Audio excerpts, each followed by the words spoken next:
అతిపెద్ద షాపింగ్ ప్రపంచం సిఎంఆర్ మన నంద్యాలలో ప్రముఖ సినీ తారలచే డిసెంబర్ 6న గొప్ప ప్రారంభం. నమస్తే, నేను Keshav. Welcome to Suman TV. Tamil Nadu రాజకీయాల్లో విజయ్ రంగప్రవేశం చేసిన తర్వాత ఆసక్తికరమైనటువంటి చర్చలు నడుస్తున్నాయి. ఇప్పుడు బీజేపీ తమిళనాడు పార్టీ ప్రెసిడెంట్గా ఉన్నటువంటి అన్నామలై రియాక్ట్ అయ్యారు. అక్కడ జరుగుతున్నటువంటి పరిణామాలు రాబోయేటువంటి ఎన్నికలకి తమిళనాడు రాజకీయం ఏ విధంగా మరలబోతుంది, ఈ అంశాలను విశ్లేషించేటువంటి ప్రయత్నం చేద్దాం. మనతో పాటు అనలిస్ట్ సుబ్రహ్మణ్యం గారు. నమస్కారం. నమస్కారం సార్. అన్నామలై ఎంట్రీ అంటే పార్టీ పెట్టినప్పుడు, విజయ్ పార్టీ పెట్టినప్పుడు ఆయన దేశంలో లేడు. సో ఇప్పుడు ఆయన రియాక్ట్ అయ్యారు. తమిళనాడు రాజకీయాలు అన్నిటి గురించి కూడా కామెంట్ చేస్తున్నారు. విజయ్ యాక్టివిటీ అసలు ఏ విధంగా ఉంది పార్టీ అనౌన్స్మెంట్ తర్వాత? ఇప్పుడు అన్నామలై ఎందుకు స్పెసిఫిక్గా విజయ్ని టార్గెట్ చేసి మాట్లాడుతున్నారు? ఇప్పుడు అన్నామలైని ప్రశ్న అడిగినప్పుడు ఏం చెప్పంటే సార్, ఆయన ఒక 3 months కోర్స్ చేయడానికి పోయినాడు ఆక్స్ఫోర్డ్కి, అంటే పాలిటిక్స్ గురించి. తర్వాత రావడం జరిగింది. కోయంబత్తూరులో ఒక మీటింగ్ జరుగుతుంటే అక్కడికి వస్తే అడిగినప్పుడు ఆయన ఏం చెప్తారంటే, ఫస్ట్ పాలిటిక్స్లోకి అందరూ రావాలా, ఐ వెల్కమ్ విజయ్ అని చెప్పేసి అని అన్నాడు సార్. అనేసి ఆయన కెరీర్లో పీక్లో ఉన్నాడు, ఆయన దీనికి వచ్చినాడు, సంతోషం అని చెప్పేసి అని ఆయన పార్టీ గురించి ఒక ఏంటంటే ఒక ఆసక్తికరమైన కామెంట్ చేసినాడు. అంటే కొంచెం కిండల్గానే ఉండే కామెంట్ చేసినాడు. ఏంటంటే పార్టీ పెట్టడం మంచిదేను, కానీ సీరియస్గా ఎంత ఇదిగా యాక్టివ్గా ఉంటాడో చూడాలి, కొంచెం వేస్ట్ చేసి.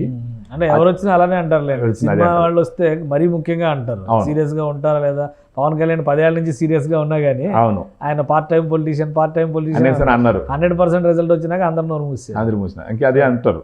అనేసి దాంట్లో ఒక మాట అంటూ ఆయన ఏమంటాడంటే, ఏదన్నా పెరుగన్నం లేదా సాంబార్ అన్నం లేదా రసం అన్నం ఏదన్నా ఒకటే తినాలా, పెరుగన్నం సాంబార్ అన్నం రసం అన్నం అన్ని కలిపి తినాలని అంటే కుదరదు.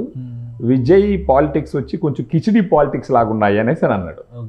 అంటే ఆయన అప్పుడు అంటే వేలు నాచ్యారమ్మని, తర్వాత వాళ్ళు వేరే అందరూ అంబేద్కర్ ఫోటో, తర్వాత వీళ్ళందరూ ఫోటోలు పెరియార్ ఫోటో ఇవన్నీ పెట్టాడు కదా సార్. అంటే అన్నిటిని తీసుకొచ్చి పెట్టుకొని ఎవరిని నొప్పించుకుంటా అందరినీ సంతోషపరచాలని చెప్పేసి ఒక ఇది చేస్తున్నాడు.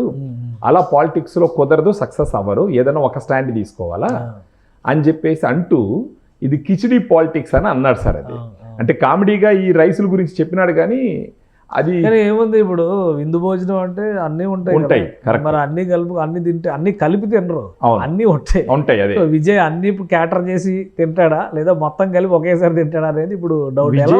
ఆలోచన తమిళనాడులో అసలు ఈయన పార్టీ అనౌన్స్మెంట్ తర్వాత మిగతా పార్టీల వ్యవహారం ఎలా ఉంది, అలానే ఈయన యాక్టివిటీ అసలు ఈయన ఇప్పుడు అనౌన్స్మెంట్ చేసి కూర్చుంటే ఇంట్లో కుదరదు కదా, జనంలోకి వెళ్ళాలి కదా, ఈయన యాక్టివిటీ ఎలా ఉంది? ఇప్పుడు అంటే ఈయన చెప్పేదాన్ని బట్టి తర్వాత మళ్ళీ అగ్రెసివ్గా లేదు సార్. రీసెంట్గా ఒక ట్వీట్ అయితే చేసినారు వాళ్ళు, ఏంటంటే ఏదున్నా సరే మా పార్టీ నుంచి అధికారికంగా మేమే తెలియజేస్తాము, వేరే వాళ్ళు ఎవరైనా మాట్లాడితే దాన్ని సీరియస్గా కన్సిడర్ చేయాల్సిన అవసరం లేదని చెప్పేసి విజయ్ గారు చెప్పడం జరిగింది.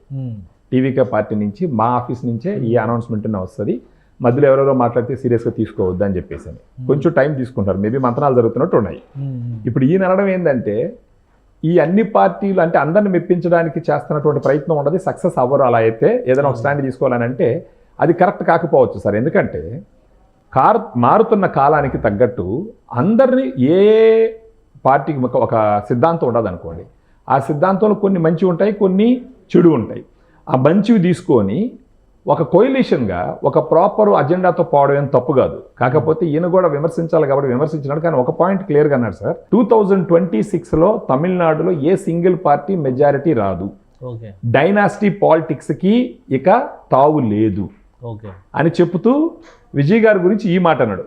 వెయిట్ చేసి చూడాలి ఈయన ఎంత సీరియస్గా ఉంటారనేసి అని ఈ విధంగా కిచిడి పాలిటిక్స్ చేస్తున్నాడు. డైనాసిటీ అంటే ఇప్పుడు ఈయన కూడా ఓన్లీ డిఎంకే మీదే గురి పెట్టారు అంతే. డిఎంకేని ఆమ్ ఆద్మీ పార్టీని సార్, ఈ రెండిటిని. ఆమ్ ఆద్మీ పార్టీ తమిళనాడులో ఉందా? తమిళనాడు లేదు. అంటే ఒక బీజేపీ స్పోక్స్ పర్సన్గా మాట్లాడడం, ఆయన ఏం చెప్తానంటే వాళ్ళిద్దరిని కలిపి మాట్లాడుతున్నారు. వీళ్ళ మీద కేసులు పడి వాళ్ళకి బెయిల్ రాకుండా ఉంటే చాలాసార్లు ట్రై చేసిన తర్వాత బెయిల్ వచ్చినప్పుడు వాళ్ళు ఏదో గాంధీజీ లాగా బయట వచ్చి ఫీల్ అయిపోతున్నారు. ఈ రెండు పార్టీలు వచ్చేసి అవినీతికి ఇదిగా కేంద్రాలుగా చేరినాయి అని చెప్పేసి మాట్లాడుతూ ఆ ఉదయానిధి స్టాలిన్ గారి గురించి కూడా ఒకటి మాట్లాడినాడు. ఫస్ట్ ఎమ్మెల్యేనే అన్నారు, తర్వాత మంత్రిని చేసినారు, తర్వాత డైరెక్ట్ డిప్యూటీ సీఎం అని చేసినారు. సో ఈ డైనాసిటీ పాలిటిక్స్ చేయాలని చూస్తున్నారు, అది కుదరదు అన్నట్టు చెప్తూ ఆయన టార్గెట్ చేసింది అయితే డిఎంకేనే. అదేవిధంగా అది మన విజయ్ గారిని వచ్చేసి కిచిడీ పాలిటిక్స్ చేస్తున్నాడు అనేసి ఒక పాయింట్ అటు వేసినాడు. ఇంక వీళ్ళు ఎలా స్పందిస్తారో చూడాలి దాన్ని. అన్నామలై ఎంట్రీ తర్వాత తమిళనాడు పాలిటిక్స్లో అవును, తెలుగు వాళ్ళ ఇన్ఫ్లుయెన్స్ ఎలా ఉండే అవకాశం ఉంది? ఎందుకంటే లాస్ట్ టైం జనరల్ ఎలక్షన్స్ అప్పుడు అన్నామలై తరపున క్యాన్వాస్ చేయడానికి నారా లోకేష్ గారు కూడా అక్కడికి వెళ్ళారు. అవును సార్, తమిళనాడు కోయంబత్తూరు వెళ్ళారు. ఆయన అక్కడికి వెళ్ళి తెలుగు కమ్యూనిటీ పీపుల్తో ప్రత్యేకంగా మీటింగ్స్ ఆర్గనైజ్ చేశారు. మొన్న పవన్ కళ్యాణ్ గారు ఈ విషయంలో నోరు విప్పిన తర్వాత సనాతన ధర్మాలు వీటి గురించి ఆయన వచ్చి ఇక్కడ తెలుగు సంఘాలు కలిసినాయి. ఈయన తమిళనాడు ఛానల్స్కి వెళ్ళి ఇంటర్వ్యూలు కూడా ఇచ్చినాడు. అవును. సో ఇవన్నీ జరిగిన తర్వాత వీళ్ళ ప్రయారిటీ పెరుగుతుంది అనేటువంటి ఒక ఆలోచన ఉంది కదా. అవును. అన్నామలై మాటల తర్వాత ఈ కూటమి అక్కడ మళ్ళీ ఒకటయ్యి ప్రచారంలోకి వెళ్ళే అవకాశం ఉంటుందా? అది అన్నామలై కూడా అన్నాడు సార్, ఎన్డీఏ ప్రభుత్వం వస్తుంది అని అన్నాడు సార్. కోయిలీషన్లో వస్తుంది తమిళనాడులో, ఎన్డీఏ ప్రభుత్వం వస్తుంది, సింగిల్ పార్టీ మెజారిటీ రాదు అని చెప్పినాడు. ఇప్పుడు అన్నామలై ఒక పక్క విజయ్ని కిచిడీ పార్టీ అనేసి విమర్శిస్తున్నాడు, మరొక పక్క కోయిలేషన్ వస్తుంది అని అంటున్నాడు. ఇంకా కోయిలేషన్ అయితే డిఎంకే, వీళ్ళందరికీ టార్గెట్ డిఎంకే అయితే ఎట్లా కోయిలేషన్ అంటే కూటమి డిఎంకే ప్లస్ కాంగ్రెస్ కూటమి. సో వాళ్ళతో ఎలాగో కోయిలేషన్లోకి వీళ్ళు పారు. ఒకవేళ అన్నామలై కోయిలేషన్కి వస్తే విజయ్ గారితోనే రావాలా, తప్పితే ఏఐడిఎంకేతో రావాలా. అంటే ఇప్పుడు విజయ్ గారు ఎంత మేరకు ఇన్ఫ్లుయెన్స్ చేస్తారా అన్నది ఇప్పుడు వాళ్ళకి కన్ఫ్యూజన్ అనమాట. రేపు ఒకవేళ విజయ్ గారి ఇన్ఫ్లుయెన్స్ ఎక్కువగా ఉంది అని అర్థమైన రోజు బహుశా వాళ్ళు కొంచెం సాఫ్ట్గా మాట్లాడచ్చు విజయ్ గారి గురించి. ఇప్పుడు ఖచ్చితంగా ఇప్పుడు పవన్ కళ్యాణ్ గారు కూడా వెళ్ళారంటే ఆయన కూడా అన్నామలైతో కోఆర్డినేట్ చేసుకొని అక్కడ పోయేసి కార్యకలాపాలు స్టార్ట్ చేయాలి. సో తెలుగు వాళ్ళు మీరు అన్నట్టు లోకేష్ గారు ఆల్రెడీ పోయి కలిసేసి వచ్చినారు, ఎన్డీఏ ప్రభుత్వం అంటున్నారు. సో వీళ్ళందరూ ఒక తాటి మీదకి వచ్చే అవకాశాలు ఉన్నాయి. కానీ తొందరపడి కిచిడీ పార్టీ అది ఇది అని చెప్పేసి కొంచెం విమర్శించడం కొంచెం ఆలోచించదగ్గ విషయం. సో అంటే ఒక డిస్టెన్స్ అయితే మెయింటైన్ చేస్తారు ప్రస్తుతానికి లాస్ట్లో ఎటు పక్క దొలతదని చూసి ఆ పక్కకు పోయేదానికి అవకాశం. బీజేపీ సిద్ధాంతం ఇది ఎప్పుడు ఇచ్చే ఉండేది. ఒకవేళ ఎలక్షన్స్ ముందర కాకపోతే ఎలక్షన్స్ తర్వాత అయినా కలుస్తారు. అంటే చూస్తారు వీళ్ళకి ఏదన్నా సిగ్నిఫికెంట్గా వస్తుంది అనుకుంటే అప్పుడు సపరేట్గా చేయొచ్చు, లేదు సిగ్నిఫికెంట్గా వీళ్ళకి రాదు, ఏదన్నా వ్యతిరేక ఓటు వాళ్ళకి చీల్తే ఇబ్బంది అవుతుంది అనుకుంటే బహుశా మళ్ళీ విజయ్ గారితో, విజయకాంత్ గారి పార్టీతో, ఏఐడిఎంకేతో అన్నిటితో కలిసిపోవచ్చు. వీటన్నిటికీ బహుశా పవన్ కళ్యాణ్ గారు పోయి సపోర్ట్ చేయొచ్చు. తెలుగు వాళ్ళందరినీ ఒకటి ఏకం చేసేదానికి కూడా మార్గాలు ఉన్నాయి సార్ అక్కడ. రైట్. థ్యాంక్ యూ సుబ్రహ్మణ్యం గారు.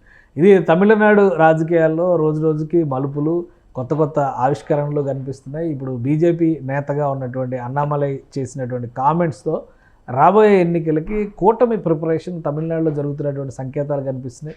అవసరమైతే తెలుగు నేతల ప్రభావాన్ని కూడా ఉపయోగించుకునేటువంటి అవకాశాలు పుష్కలంగా కనిపిస్తున్నాయి. ఇది special discussion. Keep watching. Suman టీవీలో మీ పర్సనల్ అండ్ బిజినెస్ ప్రమోషన్స్ కోసం కింది నెంబర్కి కాంటాక్ట్ చేయండి.